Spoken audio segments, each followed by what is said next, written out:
بسم الله الرحمن الرحيم. اللهم صل على أشرف الخلق سيدنا محمد صلى الله عليه وسلم. صباح الورد وصباح النور على اخوات حبايبي. كده بنعمل بتاع البسبوسة. تمام، حطيت مية، حطيت كوباية سكر كده، نص ليمونة، وبعد كده برضه هنحط 2 فانيلي وهنسيبه بقى يغلو مع بعض. بصوا، عايزه اقول لكم بيطلع ريحته حلوه وطعمه حلو خالص، الريحه بتاعته بتبقى حلوه خالص. كده مسكت البسبوسه عليها علبه زبادي او علبه ونص من الزبادي. فكنت بقى هنعملهم هم كريم كراميل. ما خدتش معايا اي حاجه خالص، كنت مولعه الفرن يعني كله ورا بعضه. نزلت عليها بميه عشان تطريها، بس الميه خليتها في حاجه برضه هنقول لكم عليها، خليتها شججت معايا حقيقي. هي طرتها بس لما تيجي كده تطلعيها تلاقيها مشججه معاكي، فما تيجي تعمليها لا ما تحطيش ميه زي ما انا حطيت كده، بس بتبقى حلوه وسهله وبسيطه. يعني ما خدتش معايا حاجه خالص، يا دوب كنت واقفه كده تك تك ورا بعض ولا اي حاجه خالص.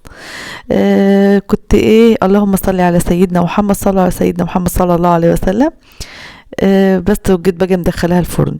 هنعمل لهم هم بقى كريم كراميل.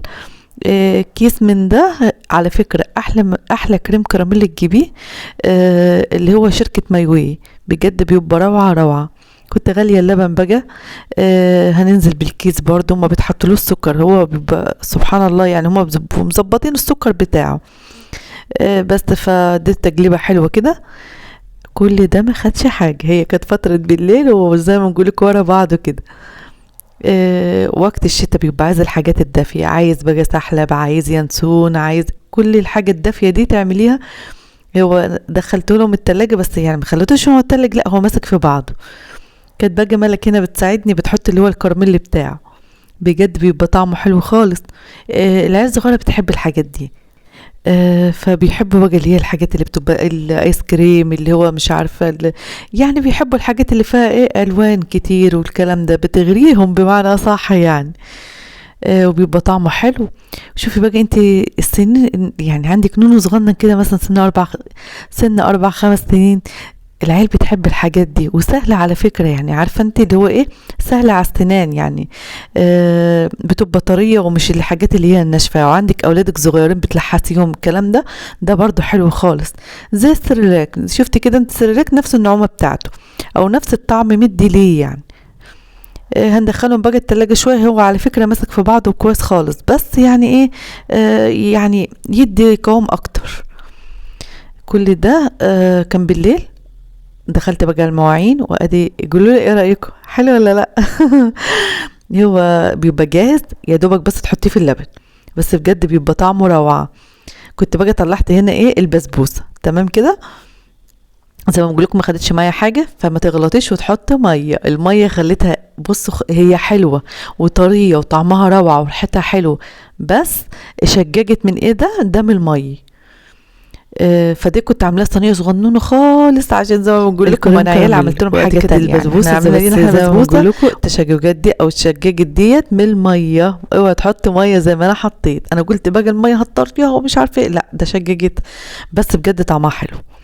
حاجه بيتك نظافه وتوفير، وكفايه ان انت عاملاه في البيت عندك، بتبقى عارفة برضو عملت غير المحلات. غسلة انت مواعينك، عاملة حاجتك، الكلام ده بإيدك برضو. البيت والله كله بيبقى بركة وكله بيبقى خير. لو هتظبطي بيتك الميزانيتك صح، مش هتشتري اي حاجة من بره. كنت كده بقى طلعتها خلاص، بجد طعمها حلو. البسبوسة طعمها حلو، ودي برضو حلو، بس دي العيال يعني مش فيها جامد السكريات. هناخد بس كام حتة كده عشان الملك ما تزعلش. انا جيت لماما كل معايا.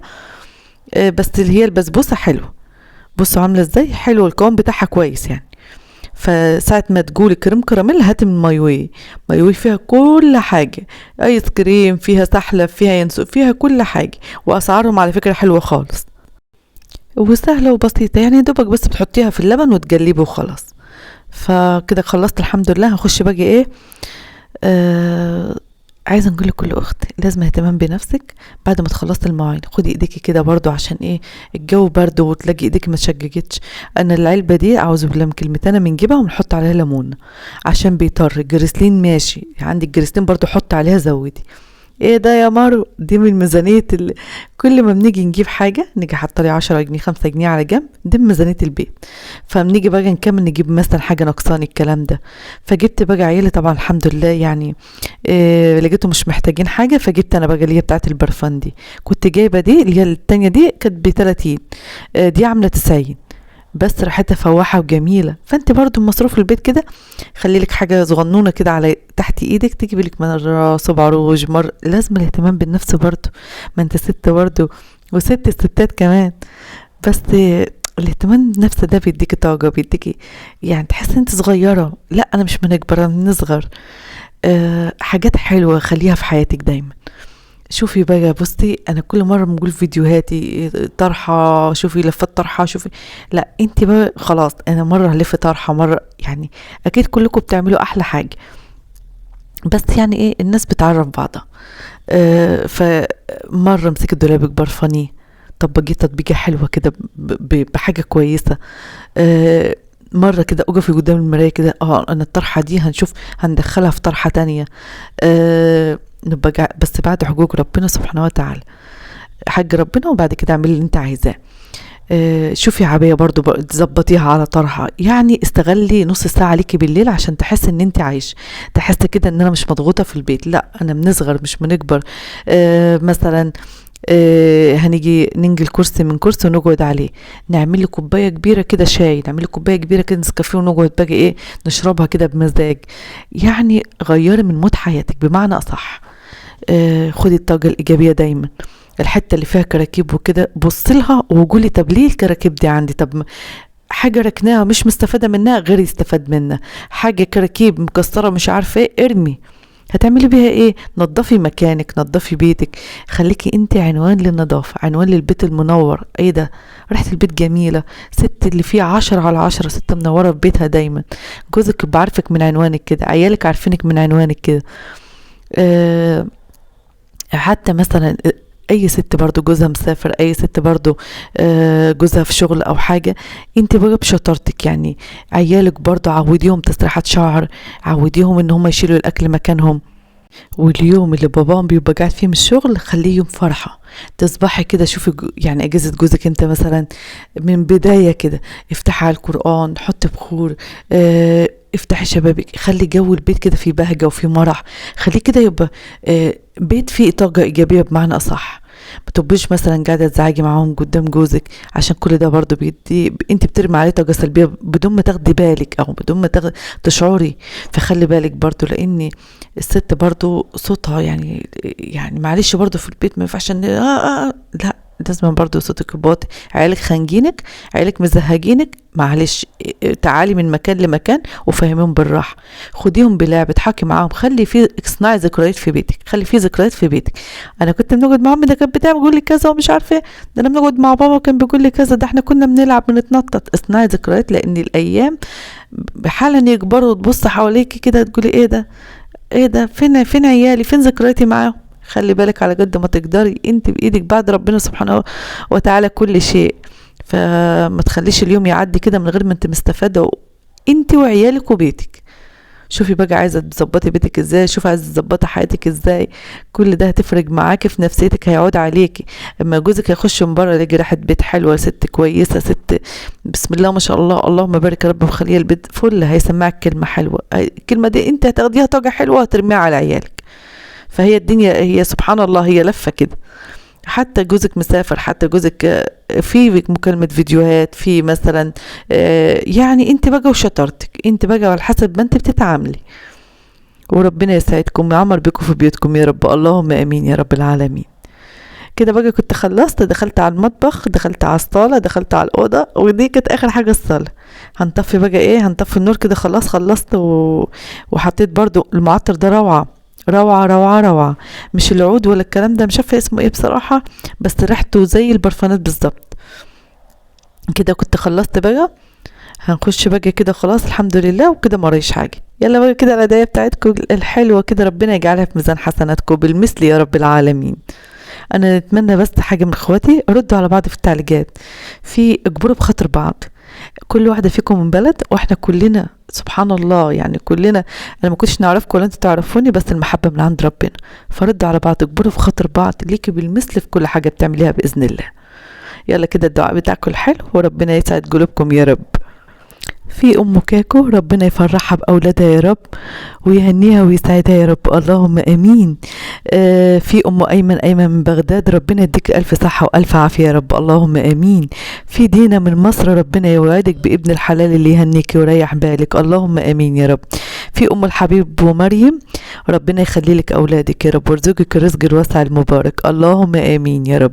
في ام مالك، ربنا يفرحك بفرح اولادك يا رب، اللهم امين. وبتقول لي يا مروه، ربنا يفرحك بفرح أولادك ويهنيك ويسعدك يا رب، اللهم آمين يا رب العالمين. في آية، ربنا يسعد روحك يا رب فلة من الجزائر، ربنا يرزقك بابن الحلال اللي يهنيك ويريح بالك، اللهم آمين يا رب العالمين. في أم أحمد من السعودية، ربنا يشفي لك ابنك ويفرح قلبك يا رب بأولادك، اللهم آمين يا رب. أم حمادة من سوهاج، ربنا يفرحك بحمادة وبإخواته يا رب، اللهم آمين. أم صلاح من المغرب، ربنا يديك ألف صحة وألف عافية يا رب، اللهم آمين. ام حمزه بتقول لي يا مروه ادعي لي بالشفاء، ام حمزه من المغرب، ربنا يشفيك يا ام حمزه ويشفي كل مريض يا رب، اللهم امين يا رب العالمين. ام راشد من الامارات، ربنا يفرحك براشد وباخواته يا رب، اللهم امين. ام احمد برضو تانية، ربنا يسعد روحك يا رب، اللهم امين. سحر من المنيا، ربنا يسعدك يا سحر ويهنيك يا رب، اللهم امين. اسماء من المنيا، ربنا يقومك بالف سلامه يا اسماء يا رب، اللهم امين يا رب العالمين. ام عمار من سوريا، ربنا يفرحك باولادك ويهنيك ويسعدك يا رب، اللهم امين يا رب العالمين. ام علي من الجزائر، ربنا يفرحك باولادك يا ام علي ويرزقك الرزق الواسع المبارك يا رب، اللهم امين. في اخت بتقول لي اسمها هناء، بتقول يا مروه ادعي لي، يا مروه ادعي لي ابني ربنا الفرج القريب. طب ربنا يفرجها عليك وعلى أولادك يا رب، اللهم آمين. أختي من المغرب اسمها هناء، ربنا يفرج عليك من وسع ربنا يا رب انت وأولادك، اللهم آمين يا رب العالمين. في أم نور من الجزائر أو من المغرب، ربنا يفرحك بأولادك يا أم نور يا رب، اللهم آمين. أم هنا من مصر، ربنا يفرحك بهنا يا رب، اللهم آمين يا رب العالمين. ومتشكرة على الكلام الحلو اللي بتقوله له كله ده، ربنا يخليكم لي يا رب اخواتي غاليين على قلبي، اللهم امين يا رب. في برضو في اختي برضو من العراق، بتقول يا مروه محبوبتي العراق، ربنا يبارك فيك يا رب ويسعدك ويهنيك، اللهم امين يا رب العالمين. منى محفوظ، ربنا يسعدك يا رب. في برضو ام انس ومريم، ربنا يخلي لك انس ومريم وتشوفيهم في اعلى المراتب يا رب، اللهم امين. ام انس ومريم. في اخت برضو اسمها الايميل بتاعها اسمه اميرة البحار، بتقول ادعي لي يا مروه براحة البال، ربنا يديكي من وسع يا رب ويسعدك ويهنيك ويرزقك يا رب براحة البال وبكل اللي تتمنيه يا رب انت واللي زيك، اللهم امين يا رب العالمين، اللهم امين يا رب. أم شهد من مصر، ربنا يشفيك لأولادك يا رب، اللهم أمين، ونسمع عنك كل خير يا رب. أم شهد من مصر، اللهم أمين يا رب، اللهم اشف مرضانا ومرضى المسلمين يا رب، اللهم أمين. وده كان فيديو النهارده، نتمنى يا رب الفيديو يكون عجبكم، لايكاتكم الحلوه اخواتي، واي اخت ما قلتش اسمها تكتب لي في التعليقات وانا تحت امركم. نسيبكم في رعايه الله، سلام عليكم.